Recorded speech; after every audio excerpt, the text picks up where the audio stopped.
Fire के दावों के बीच एक बार फिर भड़क सकती है मिडिल ईस्ट की जंग। इजराइल ने ईरान को दी खुली धमकी। ट्रंप ईरान के जवाब से एक बार फिर भड़के और अब हॉर्मुज स्ट्रेट से शुरू हुआ तनाव इंटरनेट तक पहुंच गया है। दावा है कि ईरान दुनिया की अंडर वाटर इंटरनेट केबल पर टैक्स लगाने की तैयारी में है, यानी कि आने वाले दिनों में सिर्फ तेल ही नहीं इंटरनेट भी महंगा और धीमा हो सकता है। दूसरी ही तरफ कतर, अमेरिका और ईरान के बीच बैकडोर डिप्लोमेसी तेज हो गई है। लेकिन क्या दुनिया एक और बड़े युद्ध के मुहाने पर खड़ी है, बताएंगे आपको आज के इस बुलेटिन में।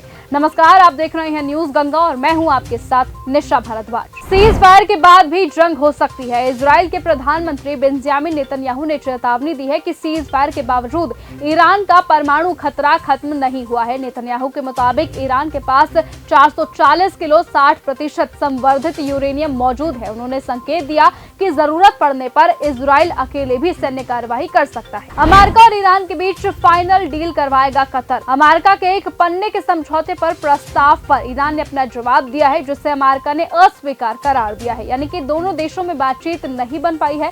अब डील के लिए अमेरिका ने कतर के अल थानी से संपर्क किया है। अल थानी जेडी वेंस और स्टीव विटकॉफ से मुलाकात के बाद ईरानी नेताओं से मिलेंगे। तेहरान के जवाब से भड़के ट्रंप। अमेरिका और ईरान के बीच शांति वार्ता की कोशिशों को बड़ा झटका लगा है। राष्ट्रपति डोनाल्ड ट्रंप ने कहा कि ईरान के जवाब किसी भी सूरत में स्वीकार नहीं किया जा सकता है। ईरान ने युद्ध खत्म करने, प्रतिबंध हटाने और हॉर्मुज स्ट्रेट में अपनी संप्रभुता की मांग रखी है। बातचीत फेल होने के बाद तेल कीमतों में भी उछाल आया है। ईरान के समुद्र में फैला हजारों बैरल तेल। ईरान के ख्वार्ग द्वीप के पास दूसरा संदिग्ध तेल रिसाव मिलने से खाड़ी क्षेत्र में चिंता बढ़ गई है।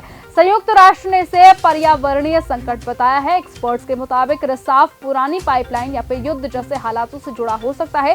तेल कतर और यूएई की तरफ बढ़ रहा है। अब और नहीं हंस पाएगा ईरान। अमेरिकी राष्ट्रपति डोनाल्ड ट्रंप ने ईरान की शांति प्रस्ताव वाले जवाब को देरी करने का खेल बताया। उन्होंने कड़े लहजे में कहा कि दशकों से अमेरिका का मजाक उड़ाने वाला ईरान अब और नहीं हंस पाएगा। ट्रंप ने कहा कि ईरान में हमें 47 सालों से गुमराह करता आया है। नेपाल में टला बड़ा हादसा। काठमांडू के त्रिभुवन इंटरनेशनल एयरपोर्ट पर टर्किश एयरलाइंस के विमान के चक्कों में लैंडिंग के दौरान आग लग गई, जिससे हड़कंप मच गया। हालांकि फायर इंजन की मदद से आग पर काबू पा लिया गया और सभी यात्रियों को सुरक्षित बाहर निकाल लिया गया। ईरान के राष्ट्रपति की अमेरिका को सख्त चेतावनी। ईरान के राष्ट्रपति मसूद पेजेश्कियान ने कहा कि अमेरिका से बातचीत का मतलब सरेंडर नहीं है।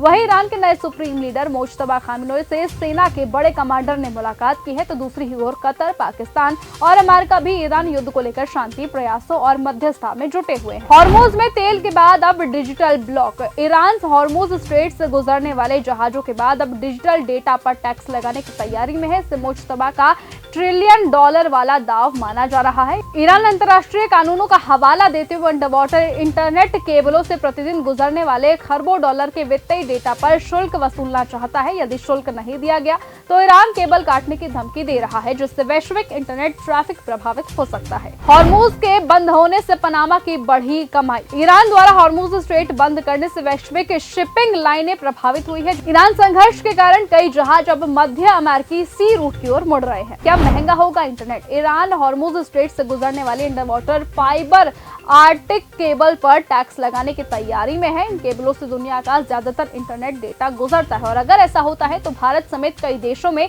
इंटरनेट की सेवाएं महंगी और धीमी हो सकती है। तो फिलहाल आज के इस बुलेटिन में सिर्फ इतना ही। देश और दुनिया की तमाम बाकी खबरों के साथ ऐसे ही जुड़े रहने के लिए आप बने रहिए और देखते रहिए न्यूज गंगा। नमस्कार। अगर आपको यह हमारा वीडियो पसंद आया हो तो इसे लाइक और शेयर करना बिल्कुल न भूलें। साथ ही हमारे चैनल न्यूज गंगा को सब्सक्राइब और फॉलो जरूर करें ताकि देश और दुनिया की हर बड़ी खबर आप तक सबसे पहले पहुंचे।